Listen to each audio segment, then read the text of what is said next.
انگریزی کی ایک بڑی ہی مقبول کہاوت ہے ڈو ناٹ جج اے بک بائی اٹس کور، جبکہ عربک میں اس کے برعکس ایک کہاوت ہے کہ تحکم علی الکتاب من غلافہ، یعنی کتاب کو اس کے غلاف اور اس کے کور سے ہی سمجھو۔ تو بنیادی طور پر میں آپ کی خدمت میں جو نظم عرض کرنے جا رہا ہوں اس سوشل ڈسٹینسنگ کیمپین کے ماتحت، وہ نظم میرے وطن مصطفیٰ آباد کی ایک نامور اور مشہور و معروف شخصیت نیاز حیدر صاحب نے لکھی، اور اس نظم کا عنوان ہے تشنگی۔ افسوس کہ میں نے نیاز حیدر صاحب کو دیکھا نہیں، مگر جب پہلی دفعہ میں نے ان کی تصویر دیکھی تو برجستہ میرے ذہن میں خیال یہ آیا کہ ہو نہ ہو ان کا تعلق ادب یا لٹریچر کے کسی شعبے سے ضرور ہے۔ تو لکھتے ہیں کہ یہ چھلکتا ہوا جام میں اسے پی نہ سکوں گا ساقی، I cannot drink this overflowing glass of wine of love۔ یہ چھلکتا ہوا جام میں اسے پی نہ سکوں گا ساقی، آزمائی ہوئی شے ذائقہ تلخ ڈسٹیسفل، اثر پھیکا ہے چند لمحوں کا سرور، یعنی کہ the impression is for very little period of time۔ جیسے ایک ماہ جبیں دوشیزہ مسکراتی ہوئی تیزی سے گزر جاتی ہے، like a beautiful person having forehead as beautiful as bright as moon walking down so quickly with a beautiful smile on her face۔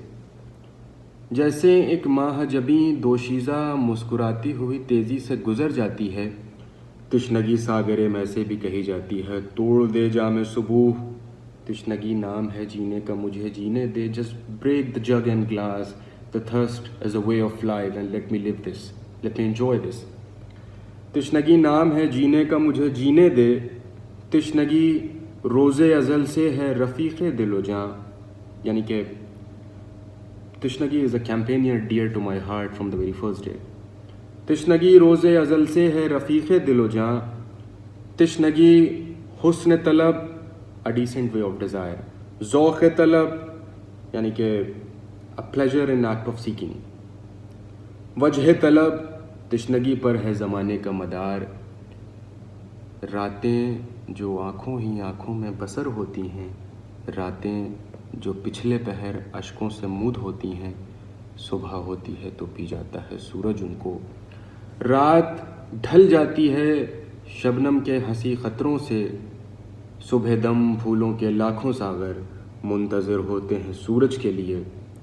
I'm not translating it because ایک عام تجزیہ یہ ہے کہ پوئٹری کمیونیکیٹس اٹ سیلف۔ رات ڈھل جاتی ہے شبنم کے ہنسی خطروں سے، صبح دم پھولوں کے لاکھوں ساغر منتظر ہوتے ہیں سورج کے لیے۔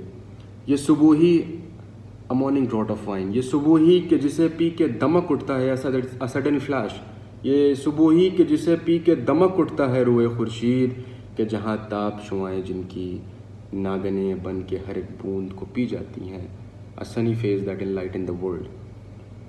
ناگنے بن کے ہر ایک بوند کو پی جاتی ہیں، خشک ہو جاتے ہیں سب گلے تر دیدے تر۔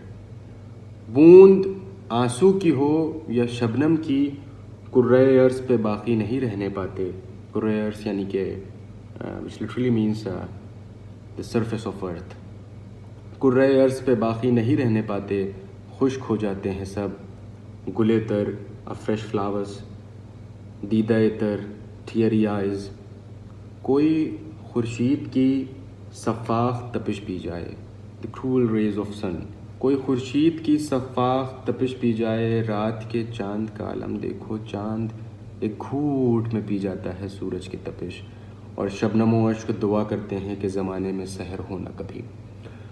اور یہ سلسلہ تشنہ لبی اے خدا دیر میں جاری ہے نہ جانے کب سے، کیسے مانوں میں لب لالی کے ہزاروں بوسے روح کی پیاس بجھا سکتے ہیں۔ عشق سے راب نہیں ہو سکتا یہ چھلکتا ہوا جام، میں اسے پی نہ سکوں گا ساقی۔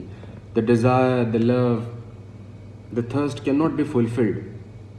دنیا کے تمام نشیب و فراز کتابوں میں موجود ہیں، اور آپ ان سے بہت کچھ اخذ کر سکتے ہیں اگر وہاں پر ڈیزائر اور تھرسٹ ہے تو امید ہے کہ آپ کو یہ نظم پسند آئی ہوگی، آپ اس سے لطف اندوز ہوئے ہوں گے۔ Firdausi not Firdausi, but there is a couplet written by Mahmud Shabistri, one of the celebrated Persian poet۔ and he says, توانا بود گھر کے دانا بود زہ دانش دل پیر در نبود. یعنی کہ who has knowledge has power. With education an old heart can become young. تو میں امید کر رہا ہوں کہ آپ اپنے گھر میں ہوں گے، محفوظ ہوں گے اور صحت اور سلامتی کے ساتھ ہوں گے. یہ نظم آپ بھی پڑھیے گا اور اس سے لطف اندوز ہوئی ہوگا. بہت بہت شکریہ. آداب.